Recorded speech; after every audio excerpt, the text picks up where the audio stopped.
Hello, everyone. Let's start with the headline number because it's staggering. As of the first week of August 2026, Oregon has already broken its all-time record for total acres burned in a single wildfire season, and the season isn't even close to over. The previous record was set just 2 years ago in 2024, when roughly 1.9 to 2.08 million acres burned across the entire state over the full fire season from May through the end of October. In 2026, Oregon blew past that mark by early August with more than 2 million acres already scorched statewide, according to Northwest Coordination Center data. That means Oregon needed less than 3 months in 2026 to do what took nearly 6 months in 2024. To put that in perspective, that's more than 3,100 square miles, an area bigger than the entire state of Rhode Island twice over. And remember, fire season in Oregon typically doesn't wind down until the first sustained rains arrive in late September or October. There are still roughly 2 months of high fire risk ahead, and when you line up the recent years side by side, the whiplash becomes obvious. In 2021, Oregon recorded 1,661 total fires and 827,596 acres burned, along with 1 death. In 2022, there were 1,975 fires, but a smaller footprint of 436,772 acres. 2023 was comparatively quiet, with 1,731 fires and somewhere between 160,000 and 260,000 acres burned.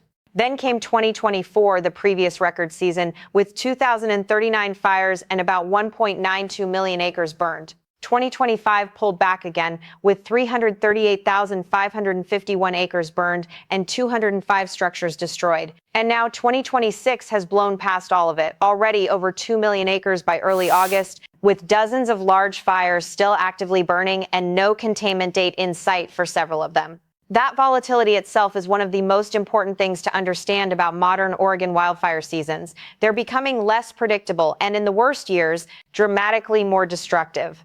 As of the most recent reporting in the first week of August 2026, Oregon has roughly 48 active wildfires burning simultaneously, covering somewhere between 1.6 and 2 million acres, depending on which day's containment report you look at, because these fires are still growing and shrinking in real time. Officials have counted around 60 large fires this season under the Northwest Coordination Center's definition, meaning blazes that burn at least 100 acres in timber or 300 acres in grass and rangeland, or that require a dedicated incident management team. Suppression costs are climbing right alongside the acreage. Through late July 2026, Oregon's firefighting bill had already hit roughly $90.9 million. Compare that to about $76.3 million spent by the same point in the 2024 record season. That's an increase of more than $34 million in suppression costs alone, and that number only grows the longer these fires stay active.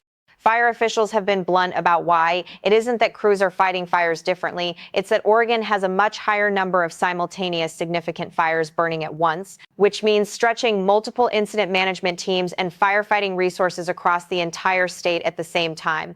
One Oregon Department of Forestry official summed it up during a recent briefing. This season feels reminiscent of 2024's record year, except by their own admission. At this exact point in the calendar, 2024 hadn't even reached this level of intensity. In other words, 2026 got worse faster. If you want to understand the scale of this season, look at one single fire, the Roe Creek Complex, burning about 10 miles south of Fossil, Oregon, in central Oregon. This is currently the largest wildfire in the state, and its growth curve alone tells the story of the entire season. It ignited on July 15, 2026, sparked by lightning. On August 1st, it stood at 313,439 acres and was 57% contained. By August 2nd, containment had actually dipped slightly to 55% as fire behavior intensified. By August 3rd, crews had pushed containment back up to 60%. By August 6th, the fire had grown to 344,834 acres with containment at 64%. And by August 7th, it had reached 357,895 acres with containment climbing to 73%. That's growth of roughly 45,000 acres in less than a week, while containment was simultaneously rising, which tells you just how enormous the active fire line still is, even as crews make progress. At its peak staffing, the Roe Creek Complex has had more than 2,300 personnel assigned, along with 73 fire crews, 22 dozers, 179 engines, and 11 aircraft. The complex itself is made up of multiple individual fires burning together, including the Crosswhite Fire, which alone has burned nearly 296,000 acres, plus the Camel Hump Fire and smaller incidents. The fire has forced multiple red flag warnings, including a rare, particularly dangerous situation designation, a category the National Weather Service reserves for the most extreme, life-threatening fire weather conditions involving high winds, low humidity, and explosive fire growth potential. Roe Creek isn't burning alone. Here's the rest of Oregon's fire map as of the first week of August 2026. The Hay Creek complex has burned approximately 200,292 acres and is 98% contained, showing just how much personnel and air support can accomplish once a fire is finally cornered. The Akawa Butte Fire has burned about 27,491 acres and is 99% contained, essentially wrapped up. The Coyote Fire has burned roughly 17,448 acres and sits at 89% containment. The Henry Fire has burned nearly 29,889 acres and is 97% contained. The Grasshopper Fire is burning near Mount Hood National Forest, threatening one of Oregon's most visited outdoor recreation areas. And the Bench Fire is burning in and around Warm Springs, Oregon, causing significant disruption to the Confederated Tribes of Warm Springs community. Add those together with Roe Creek Complex, and you're looking at well over 600,000 acres from just 6 named fire complexes, and that's before counting the dozens of smaller fires spread across the rest of the state. Zoom out and you'll see this isn't an isolated Oregon problem, it's a Pacific Northwest crisis.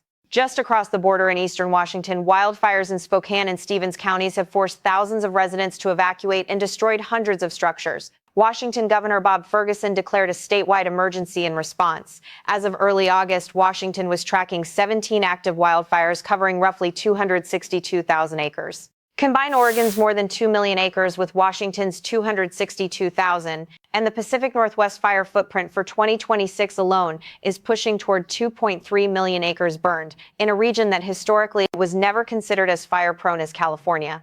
That's changing fast.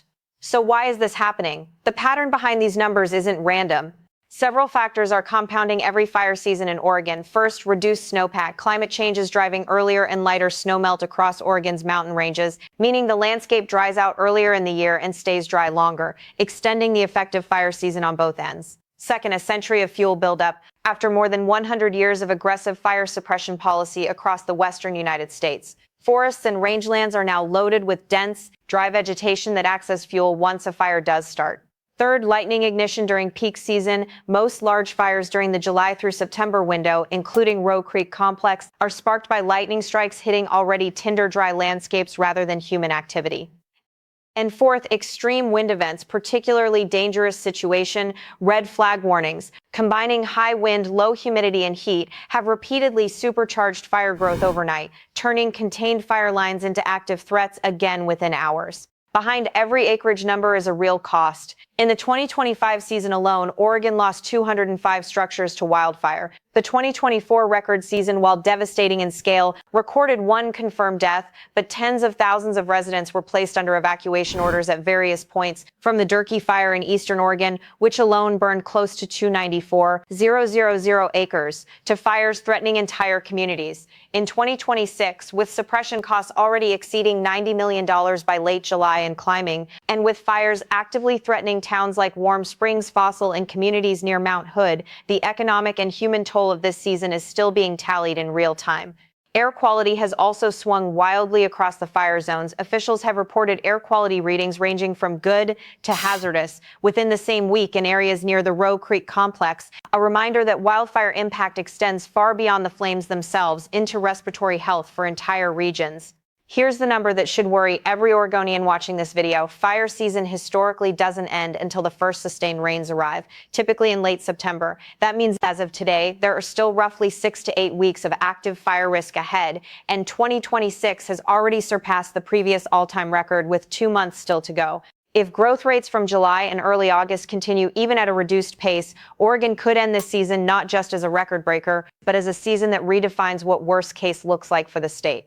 Firefighters are still holding the line. Containment percentages on fires like Hay Creek, Akawa Butte, and Henry show real progress is possible even in a historically bad year. It just requires an extraordinary amount of personnel, equipment, and money on a scale Oregon has never had to sustain before. So that's where Oregon stands right now. Over 2 million acres burned, a state record broken with 2 months of fire season still left, nearly $91 million spent fighting fires so far, and dozens of active blazes from central Oregon to the slopes of Mount Hood.